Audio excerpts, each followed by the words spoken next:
Hello, friends. Welcome to Stand to Reason. I'm Greg Koukl, your host, and last show I talked a little bit about a conversation I had with my daughter about her Bible as opposed to her iPhone, and that's a bit of spiritual instruction from Dad.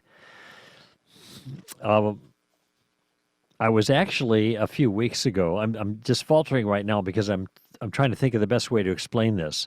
I actually have talked about different things about raising children over the years in the past. Somebody suggested that I should write a book on that topic. And to me, that's a ludicrous idea. It's a very nice compliment, but it's ludicrous because I don't fancy myself a good father at all. I'm not a bad father. I'm not a mean. I'm not a nasty. I just don't think I'm a very effective father in a lot of ways. And that's why it was kind of, there's a couple of things. If I see something that I think is actually good advice, then I'm going to pass it on, or something that I do out of care for my kids or out of loyalty to Christ that I think is appropriate and sound, I'll pass it on, and then we can all try these things that may be good in themselves but have various effects when you're dealing with actual human beings. It's kind of like tactics. Here's the tactic. I can't guarantee it's going to work, but it's a reasonable response to the circumstance. Then people are their own selves. They'll do what they want, and kids are like that too. So a couple of weeks ago or so, I was actually a guest on a podcast titled Raising Christian Kids. And the gal there is fabulous. Apparently it's an award-winning podcast. And we ended up talking about tactics, but I thought I was going to be interviewed about advice about how to raise Christian kids. And I had prepared in my mind to offer a disclaimer at the beginning of the show that I usually talk about a topic I know something about. And raising Christian kids is not one of those topics. And please don't think this is an example of false modesty, okay? Because that's not my project here.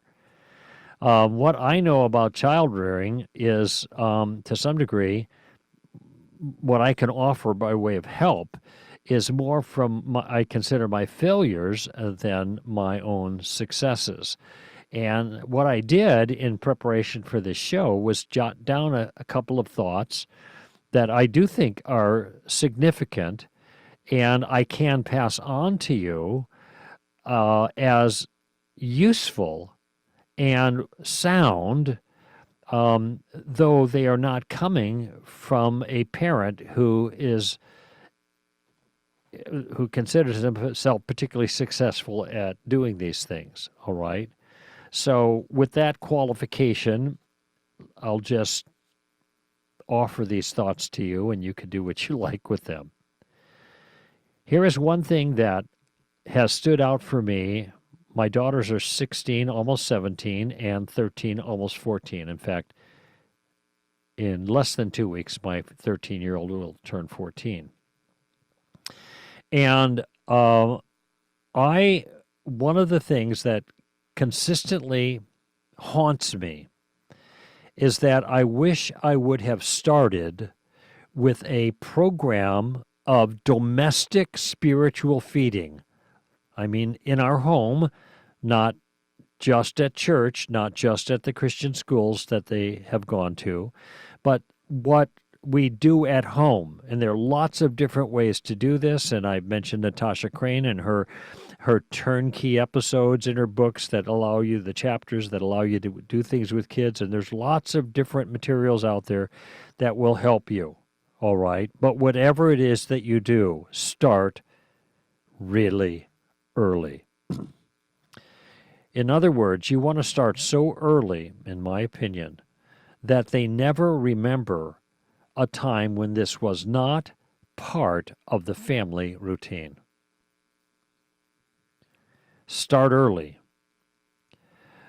I think it's grand if families can have meals around together, dinner time especially, and everybody's at the table. Apparently, statistics demonstrate that is one of the most significant indicators, predictors, of whether a family is going to be solid and sound and healthy or not, is whether everybody eats together at dinner, as opposed to eating in front of a TV set or scattered hither, thither, and yon. Now, it's much easier to do that when your kids are young. You always eat at the table. And then maybe this is the opportunity for having a 10-minute devotional sort of thing, however that looks, when the meal's done.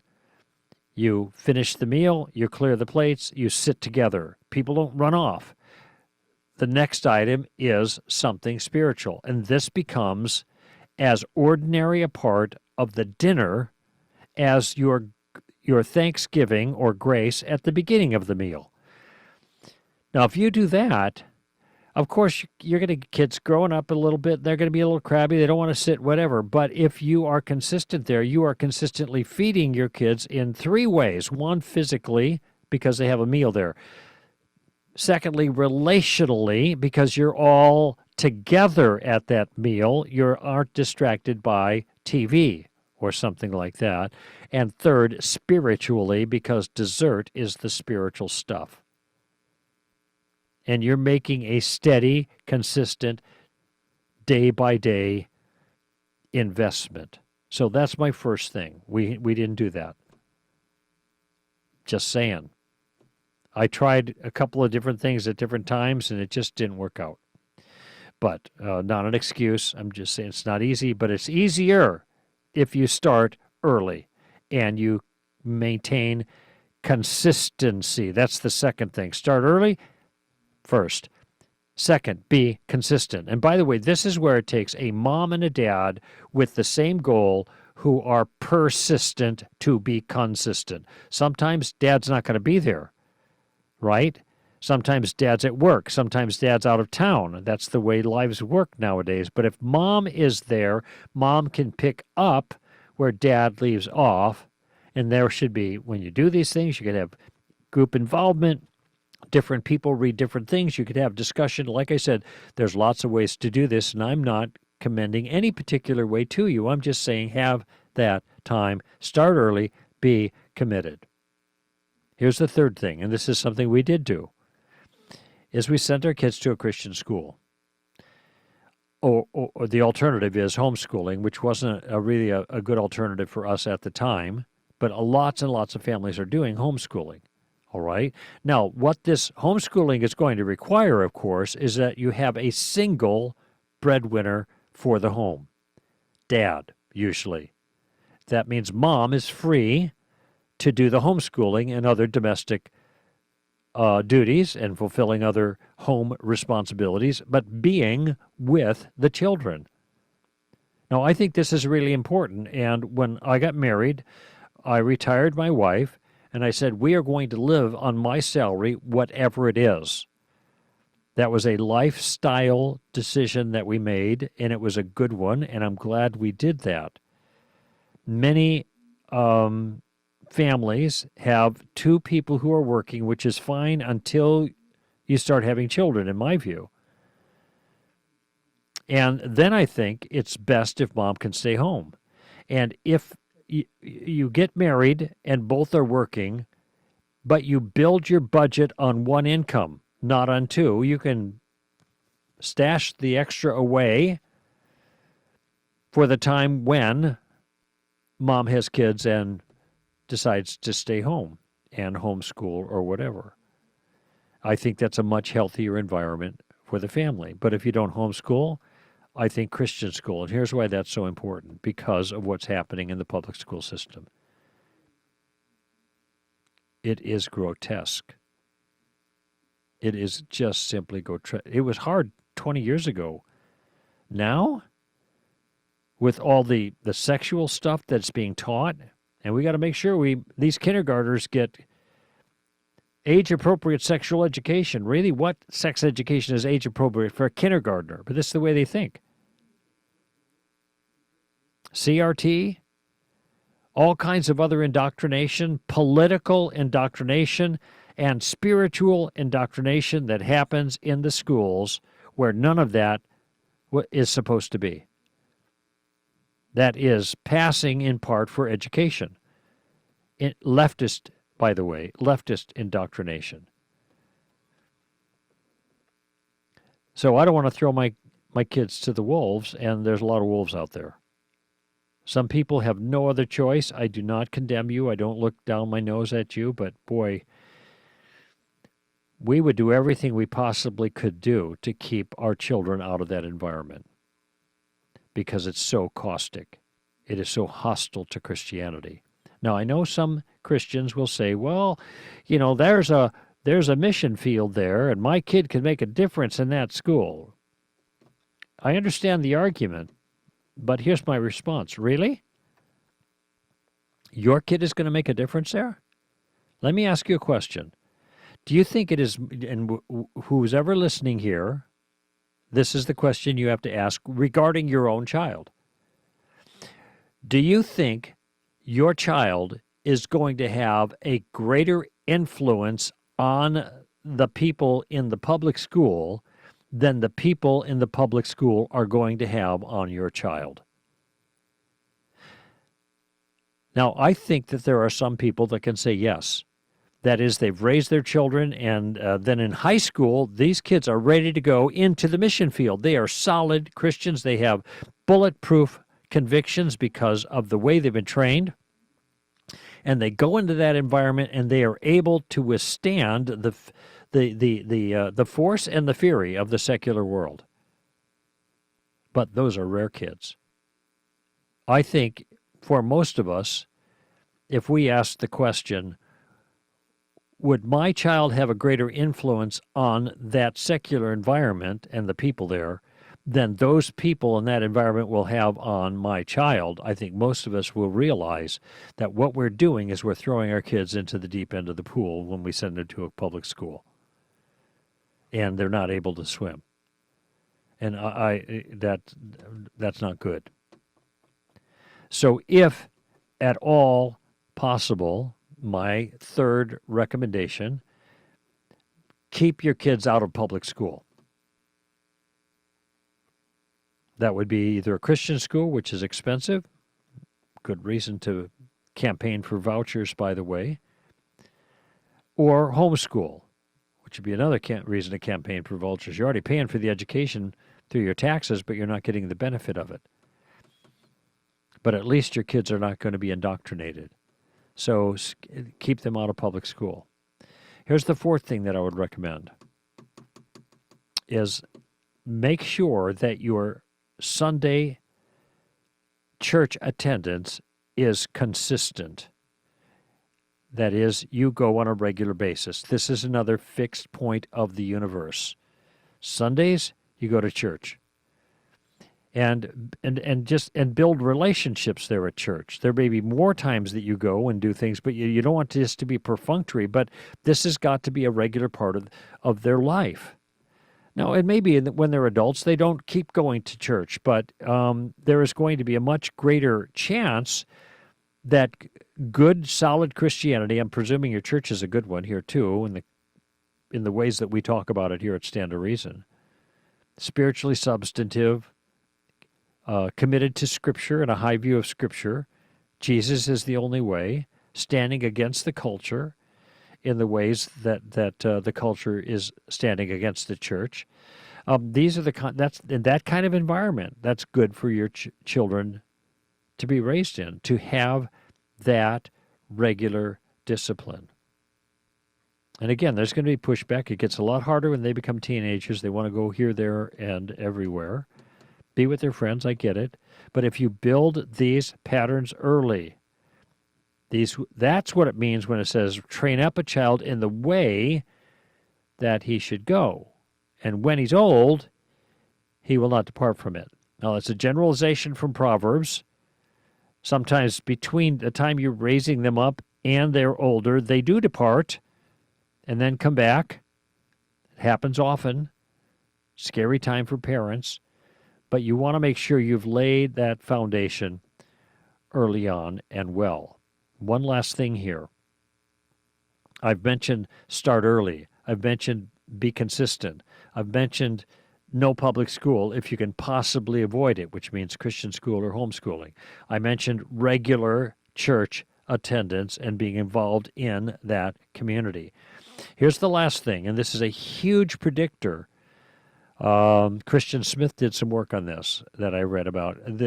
A huge predictor of a child's durability in the faith of that child's fathers, so to speak. If you're parents and you want your children to continue in your faith conviction and it becomes their faith conviction, what Christian Smith found out is that you have to live a life of Christian integrity. Kids watch parents. They see what parents do. They know how you live. I actually had my daughter once quote 1 Corinthians 13 to me verbatim. Not to my credit. In her mind, I was not fulfilling the demands of 1 Corinthians 13. Kids watch. And they know when there are inconsistencies and when you are not living up to your ideals.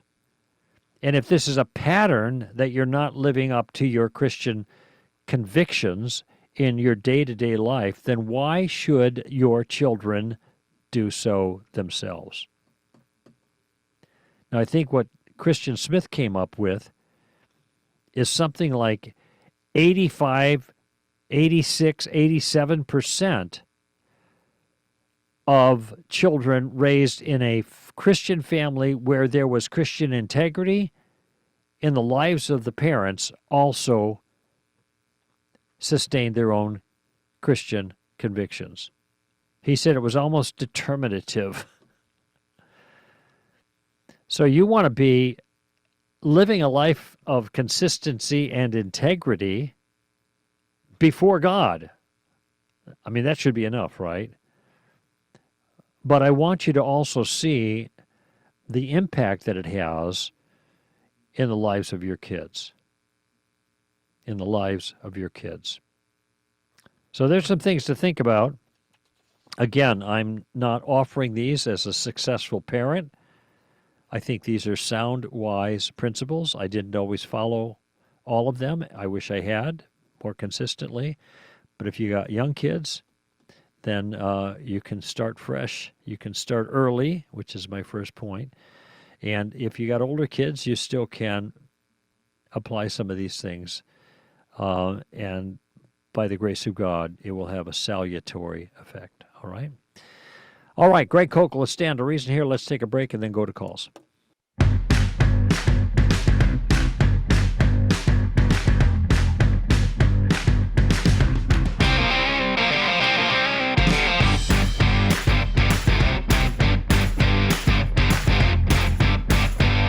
All righty. Hey, quick piece of information. I did a interview on the White Horse Inn a few weeks back. Just got posted on the problem of evil, actually. And so we go and put this on our social media because we want people to know when we do things with other folks like White Horse Inn. Fabulous organization. Love those guys. Was there for their very first broadcast. I was actually in studio when that happened many years ago at the KBRT studios, but we have a good relationship with them, been on the program many times. I just did this piece with Shane on the problem of evil. And since I got the link, I listened to it a little bit, and it sounded like it was pretty good. Amy heard the whole thing. She's given it a thumbs up, so she asked me to pass that on to you. You can check out our own social media platforms because within the last couple of days it was posted there. Or you can go to whitehorseinn.org. That's whitehorseinn.org, and the information is right there, I think, on the homepage about the interview I did with Shane. All right. So let's go to Florida and Sebastian. Are you in Bradenton? Is that where you're at, Sebastian? Yes, Greg. Yeah, that's right by my next to Sarasota. My brother lives there. Yeah, you told me that the first time I called about a Oh, month ago. okay. Um, a funny thing about that, actually, my wife is becoming friends with your sister-in-law. Oh, Barb. Yeah, we go to church together. No kidding. Oh, Yeah, this is a fairly recent change for them, the church that they're at now. yeah, actually, and not to my when me and my wife started going to that church, she told a friend of Barb's, and then that friend told Barb to go there. So Oh, well, in that's good. effect, my wife and I are the reason, not really, but of their recent change. But yeah, Well, yeah, when she told me, look at, I am so happy they've had many, many decades of bad experiences with churches. It would start out good, then go bad. And I think yours is a Reformed church, as I understand it, right?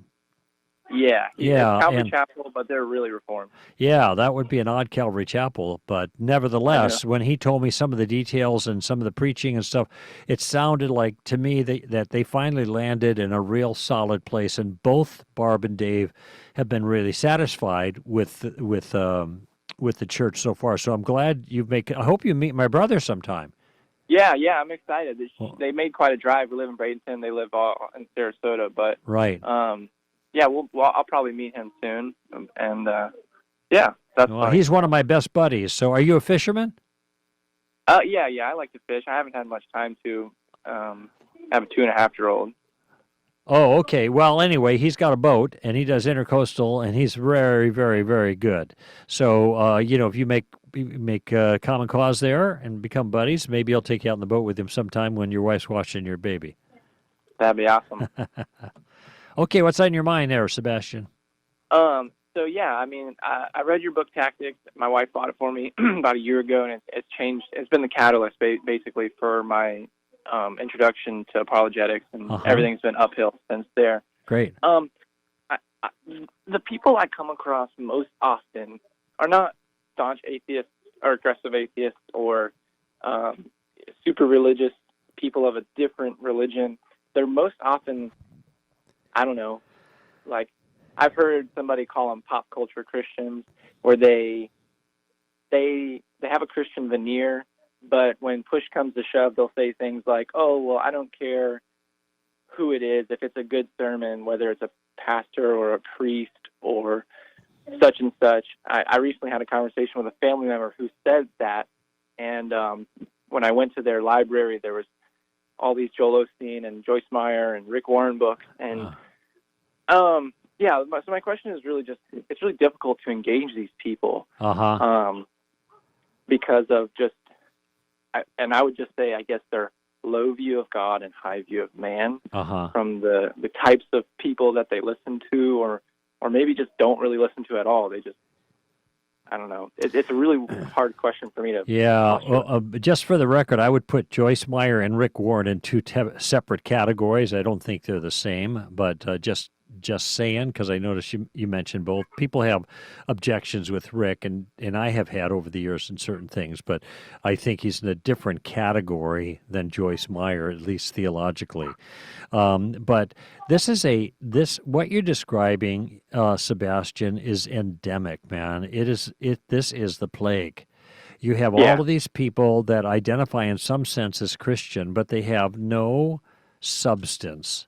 right. They don't have any genuine spiritual substance. Now, we all have a spiritual nature. And I remember saying once to a nurse who was sticking a needle in my arm, and I was trying to talk with her a little bit before I went under about the Lord, whatever. And she said, "Well, I'm not religious, but I am spiritual." And I said to her, "Of course you're Right. spiritual. God made you that way so you could know Him. We all have a spiritual nature." And but this then becomes this spiritual but not religious becomes a kind of a justification for pursuing this anomalous, amorphous spirituality that doesn't make any heavy demands on them, you know. And I think what you're asking is, how are you going to break through this veneer when you're talking with Right. people? And Yeah. I mean, I have a couple of ideas, and I don't know if this is magical, but I mean, to me, if I'm talking to somebody and they're willing to talk about this, by asking certain kinds of questions, Right. I'm going to find out, first of all, whether they're interested in pursuing this in any meaningful way or not. And if it's Right. really clear that they're not interested in pursuing it, I won't push very far. But if they are interested and I ask them some questions and they show an interest, I'm going to press a little bit further. And what this has to do with is to put it theologically, is biblical theology proper, the person of God or the nature of God, and Right. biblical anthropology, the nature of man. Okay, and so if they're just this whimsical idea about God, I want to know. But they are identifying themselves as Christian. I want them to know, what do they think about God. Right. And so I'm going to ask, this is a very simple, straightforward, what do you mean by that kind of question? I'm going to draw them out about their view. And then I'm going to ask them, where do they get this idea that God is the way they've just described? Where do they get this idea? Now, I suspect if they identify in some measure as a Christian, that the question, what do you think of Jesus, is a legitimate question, because they identify in some way as a Christian. But then I want to hear what they say. And so what they say about who Jesus is going to be revealing. The interesting thing, for us, is we have a record of the life of Jesus, all right? And if people believe in Jesus, that means it's that man, not just God, who is amorphous in any old God kind of thing. But if they think Jesus is pretty cool, well, the only reason they could think Jesus is pretty cool is because they think they know something about Jesus. And the only way to know something about Jesus is in the records that tell about his life. Matthew, Mark, Luke, John. Right. Okay, so this is the what a friend we have in Jesus tactic. And I wish I could give you something here, Sebastian. Say, here's the deal. Say this to them, and they'll go, aha. But since you've got this kind of nebulous, amorphous kind of Christian spirituality floating around here, the approach is going to be a little bit nebulous too. So what I'm suggesting is, and this is where I think the tactical game plan is our best bet, is draw them out as much as you can, getting information about their own views. And what you're going to hear is you're going to hear inconsistencies. Well, they say they're Christian, but they this, that, and the other thing, and then they believe such and so. I said, wait a minute, now I'm confused. And this is a great line to use, I think, because it's legitimate for me when I see it. But wait a minute, I'm confused about that. What do you mean you're confused? Well, you say that you believe in Jesus, right? And you believe he's the Son of God. Okay, right. But then when Jesus says this about this thing, you don't believe that. Yeah, that's right. Well, wait a minute. He's the Son of God. Yeah, and he said this, and you disagree with him. Yeah, so you disagree with the Son of God? Is that what you're saying? Right. Help me to understand this. Notice this is all Columbo profile stuff. Scratching my head, something about this thing bothers me, that kind of thing. Right. But it's completely genuine when it's coming from me. It's not just a maneuver. I want to make sense out of what they've just said, and what they've said doesn't make sense. And so, it's almost like a fish or cut bait situation. If you don't want to be a Christian, you don't have to be. Go your own way, make up your own religion. But if you're going to be a follower of Jesus, well, that entails some particular things that may not be comfortable to you. So what's it going to be? And so I could have this conversation in a very friendly way with the person and lay it out there and see what happens. I guess if they're willing to keep talking about it, I'd want to push them to some kind of point of decision. Okay, you think you think that Jesus is happy with you just invoking him when these are the other things you say and this is the way you live? Okay, what do you think? If Jesus were standing here, the Jesus of the Gospels, what would he say about this? What do you think? Always tossing those questions back. And getting them to think. And they might, if they said, hey, well, now you're trying to shame me. I'm not trying to shame anybody. I'm asking a fair question. Or they'll say, like, oh, well, I'm not perfect. Of course. Nobody is. Why is that relevant to this discussion? Yeah, exactly. Yeah, these are all these questions. Right. That's what I would ask. If you're telling me that you are following hard after Christ and you're stumbling along the way looking to Christ for forgiveness, that's me too. If you're saying, yeah, Jesus is in there somewhere, but I'm not perfect, so I'm going to enjoy my imperfections and live my own way, that's something very different. Yeah. So I mean, I'm just kind of halfway role-playing these questions here a little bit. That's the way I'd meander around in a conversation with somebody like you described. Yeah, they're very spot on. I mean, like you said, it's an endemic. It's so common. Like I run across these, especially family members, when casual conversations come up and it gets spiritual and stuff. It will be like, oh yeah, Christianity or God for me is me being out on the water, or Is me what? being out in the woods. Like I have a family member who says that God for him is his time with God is being in the woods or on the water on a boat. Okay, so But I have a that's question about that. So I would say, when you say God for me, do you mean this is the way that you feel close to God? Yeah, you might say, well, who is God? Who is this God that you feel close to? Who is this God? You know, C.S. Lewis had a comment about that. He said if a person can go to the beach and enjoy the ocean, but without a boat, they're not going to go anywhere. I mean, that was his illustration. If you don't have a boat and a map, you're not going anywhere. You're just sitting on the Right. shore. Okay? Yeah. Same thing with people who have sentiments. This is in mere Christianity, I think.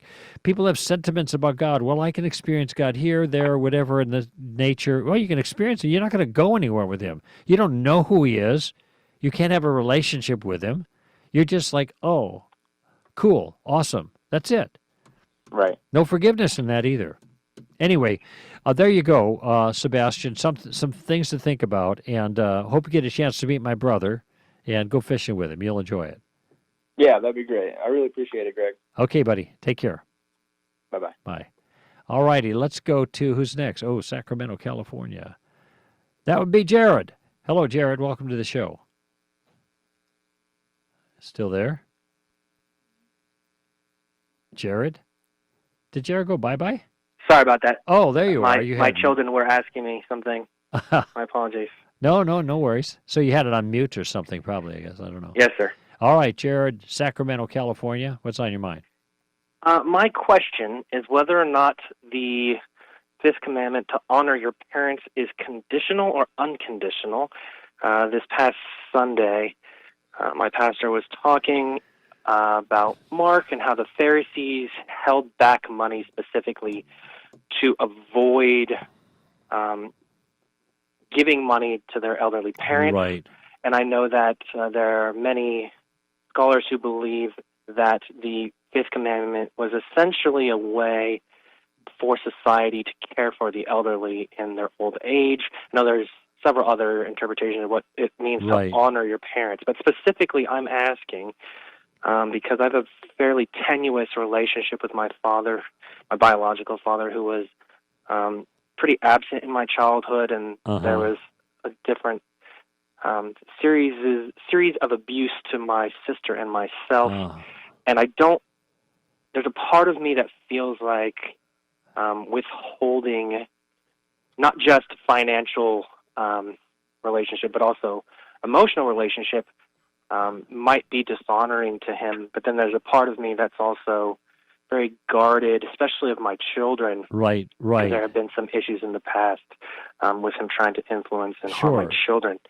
So I'm just curious if you consider that to be a unconditional requirement, or if it's more nuanced than that. Well, I don't think that the categories of conditional and unconditional are the right categories to apply here. I think that the command to honor our parents represents a genuine duty, but how we honor our parents looks different in different circumstances and at different times of our lives. All right.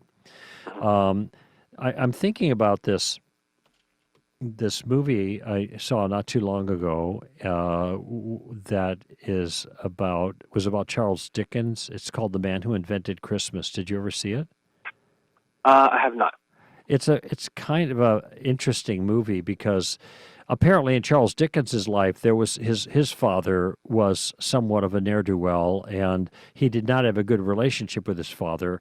But he was acting in such a way as to try to honor his father, and so there's a whole struggle there. I'm just suggesting you might want to see the movie. It's a pretty good movie. I enjoyed it a lot, and with Christmas coming up, this particular film, I think it's called The Man Who Invented Christmas because of the book The Christmas Carol, and it's a little bit farcical and funny, but there's a serious element as well that touches on this particular issue about honoring your father. And to some degree, I was sympathetic to the character there, that his dad was a jerk in a lot of ways, a nice jerk, but he still was a jerk, very irresponsible, and so I was sympathetic to, in a certain sense, his anger and frustration at his dad, but at the same time, there's an element of that's built into that culture more than it is ours of honoring and respecting. So I'm just suggesting watch the movie, and you might find something helpful in that. However, back to the main point, though, is that I think it's not so much conditional or unconditional. I only have to honor if these circumstances, or I have to honor under every circumstance. It's rather as circumstances change, the way that you honor is going to be different. So you can, out of concern for your children and their protection and their safety and their best interests, keep your father from their company. But you can still show grace and honor to your father in other ways, even though you are protecting your children from your dad, if you feel that's the best thing to do. So there are just different ways that this can happen. When after I became a Christian, I made a commitment to contact my parents. They lived in Illinois at the time. My dad lived in Florida later. But I made the commitment to call them every month. I'm just going to call them. And you may know who Dennis Prager is, the Jewish talk show host. He had a similar kind of commitment, and would call as a way of honoring his parents. It was a small thing that he did, but he's just maintaining connection and carrying on with them. So there are different ways to honor. And there are times when we do set up boundaries for good reason, but it doesn't mean that we can be dishonorable in other ways to our parents. What that looks like just depends on the circumstances. And I think if you are committed to honoring God and protecting your family, I think that there are ways that you can find, in spite of your own distaste for your father, you can find ways to show him honor even so. And just speaking autobiographically, my dad died almost 20 years ago, coming up on that anniversary, actually. But my dad was hard, and I did not like being with him as an adult, and I didn't like hugging him. But I hugged him, and I was with him, and I showed him respect and an appropriate kind of attention as his son, even though I had bad feelings about many aspects of our relationship. And that never got resolved. He became a Christian the last year and a half of his life, and it was a genuine, true, deep conversion. He was very significantly changed as a result of his encounter with Christ. And when he would talk about Jesus, he would start tearing up. My dad was a tough guy. He was a union leader, labor union leader in Chicago. Oh, you figure it out. And there were lots of conflict between me and my dad in the past. However, I tried to find ways, in spite of my own, at times, animosity, as a Christian person, to show my dad honor. And I think that's what our obligation is. In the case of the passage in Mark, I think you're referring to, the Jews were explicitly, gaming the system, devoting their wealth to God in some way. Not that God got it, but so their parents couldn't get it, and so they weren't taking responsibility for their parents' needs, which in that context was dishonoring to their parents. Right. When my mom got feeble, we there were different ways that we handled that. Different members of the family. I mean, she lived with my sister for a while. Then she went in Illinois. Then she went down to Florida, where she passed away. But there were different. I would, though she was living with my sister, I would be paying every month to help my sister financially on behalf of my mom. So these were our ways of honoring my mother, who long outlived my dad. And everybody's kind of pitching in the way they can, and then calling her and talking to her, and that kind of stuff. So it just looks. So the simple answer is it's not conditional or unconditional, but rather there is a duty, an obligation to honor our parents that looks different in different circumstances and at different times of our lives.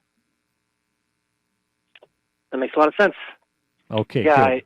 I appreciate that, because your a personal anecdote really speaks to, I think, the main reason I'm even asking is because my father's very hostile to Christianity. He's also a major part of labor unions here. Uh-huh. He's very, very old school, socialistically minded, and we really butt heads, especially about like scientific apologetics and such. And it got to the point where he would just not listen to me. Yeah.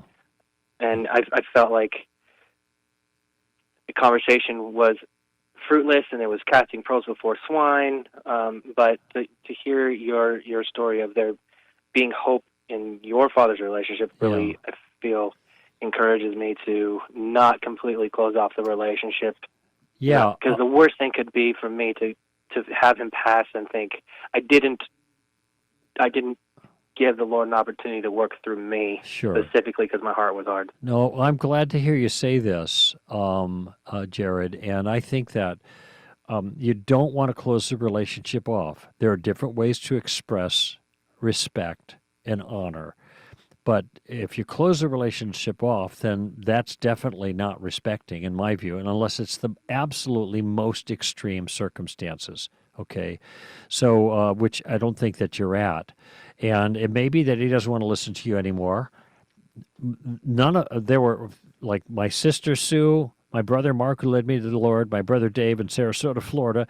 We were all vigorous Christians who spoke with my dad about Christ, and as far as we know, didn't have any impact on him at all. It was his older sister that made the biggest difference in his life. And she was the one who he listened to. And so there you go. You never know. It wasn't Well, let me us. tell you, that's even more encouraging, because my aunt, his older sister, she just helped me. She's a realtor. Just helped me buy my new house. Uh-huh. And in rekindling up my relationship with her, I just started witnessing to her and gave her a Case for Christ book. So hopefully, it all swings around in a similar fashion. Good for you. You never know. You just never know. But God does. So you do your part and honor your dad, and then let God take it from there. And like I said, that looks differently in different circumstances. Make sense? Certainly. Yes. Thank you so much. All right, Jared. It's a pleasure to talk with you, buddy. Thank you, sir. Okay, bye. Let's go to break, and final call after that on Stand to Reason.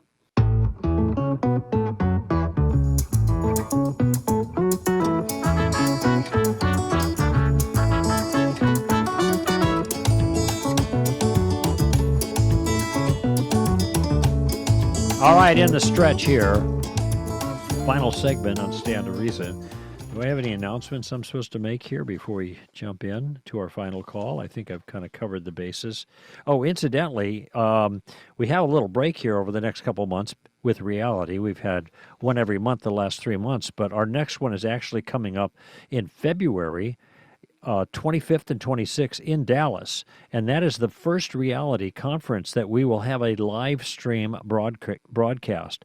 I'm not sure if the signups are opening already or not, but just in case, realityapologetics.com has all the info, and then Augusta, Georgia. Well, it's Augusta, Georgia, but it's right there on the border with South Carolina. And Tim Barnett is actually.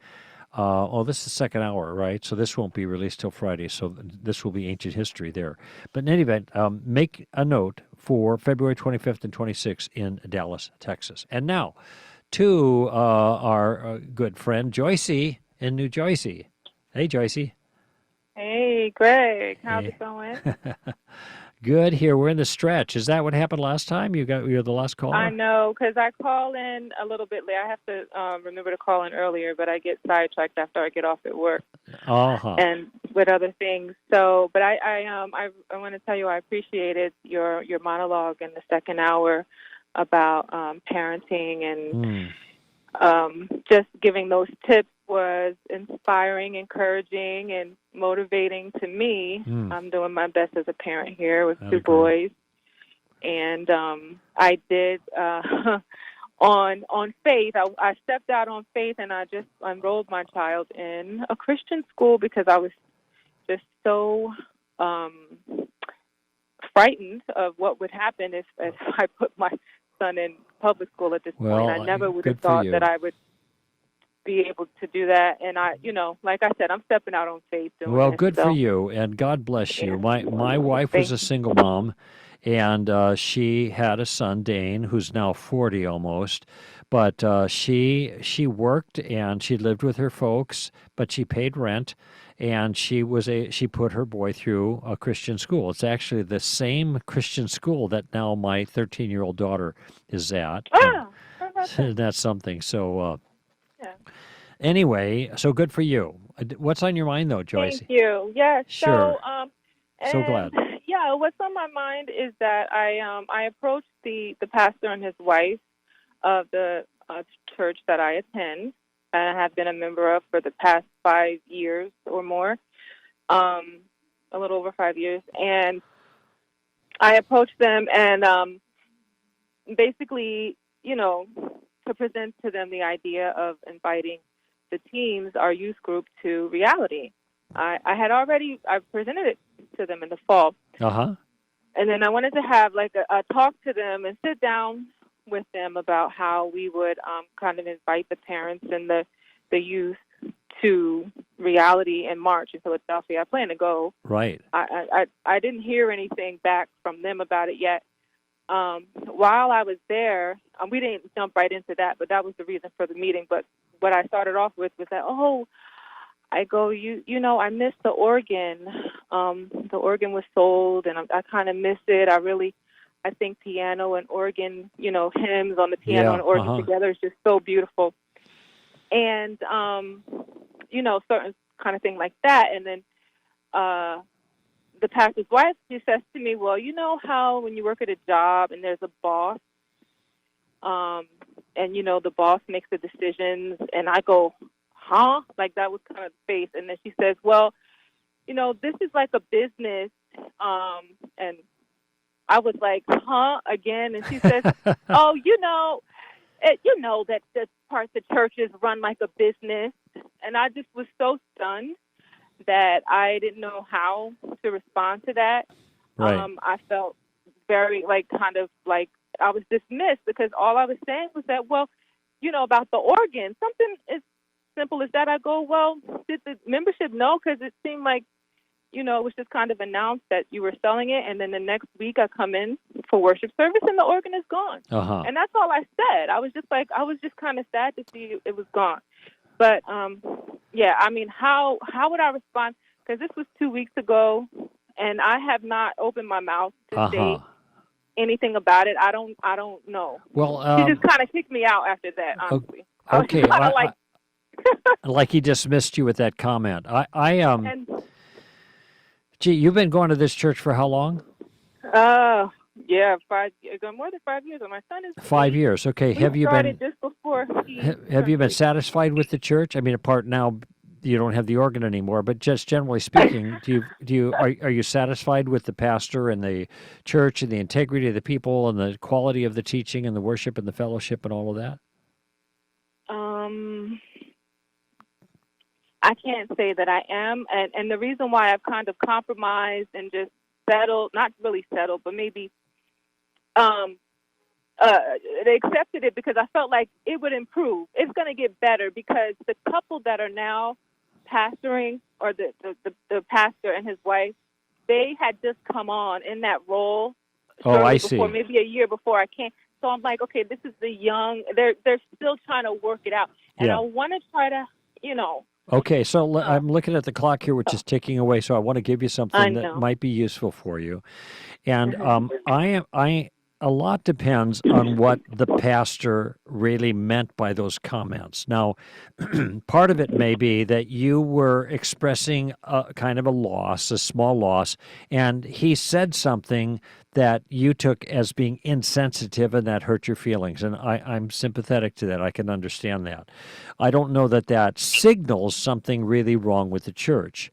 I do think that there are some places that merely think of themselves as a business and they function on a business model, and I think that's a mistake. All right. Yeah. However, the church, there is a parallel. Let's put it that way. There, just like Stand to Reason, we are a ministry, but we have business-like concerns. We have a budget.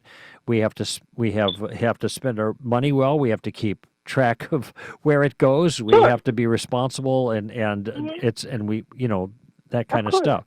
Now, it might be that they felt that they couldn't afford the organ anymore. I don't know. Maybe from a business perspective, it wasn't. Bottom line, they were in trouble. They had to clear that out. I don't know what he meant. All right, and this is why I was asking you about the larger picture, and that being, if you are generally satisfied and things are going smoothly, somebody makes an offhanded remark like that, then it can be just dismissed. I don't know what he was talking about, whatever. Yeah. But if it turns out that there is a kind of a sterile kind of business-like regard for people, inappropriate distancing, just trying to use your money so you get more people into the building rather than feeding the sheep, etc. Well, the growth is what matters. More people, that's better, instead of the quality of the people in there. That's a signal now that something else is wrong, and that might have been what he meant. Basically, what I'm saying is, Joycey, I would not read too much into those words spoken at that time. Okay. Because it's just kind of hard to tell what he was talking about. And I'd look at the bigger picture. Now, if you're not happy with the bigger picture and you thought I'd give him a shot 5 years now and it's still not right for you, may want to look around for something that's more satisfying. I don't know. That's going to be your call. But I wouldn't read too much into that statement about the I almost said the boss, about the pastor. And there is a sense in which the pastor's kind of the boss. And the pastors, they keep watch over our souls, and we're supposed to be submissive to them in appropriate ways. 1 Peter chapter 5 talks about that as well. So there is a truth to that, but it can be abused. And if you get too much into the business mindset, then you're running your church in a way that isn't quite the way I think that God envisioned the church to be run. So, Joycey, I hope to see you at Rethink Reality. It's illegal to use that word now. Reality in Philly in the spring. Okay, and we'll chat then, and probably before that. But thank you for your call. All right, friends, that's it for the show. Thank you for being part of it, listening in. I hope there's some things I offered that are helpful to you spiritually. Greg Koukl here for Stand to Reason. Give them heaven, friends. Bye-bye.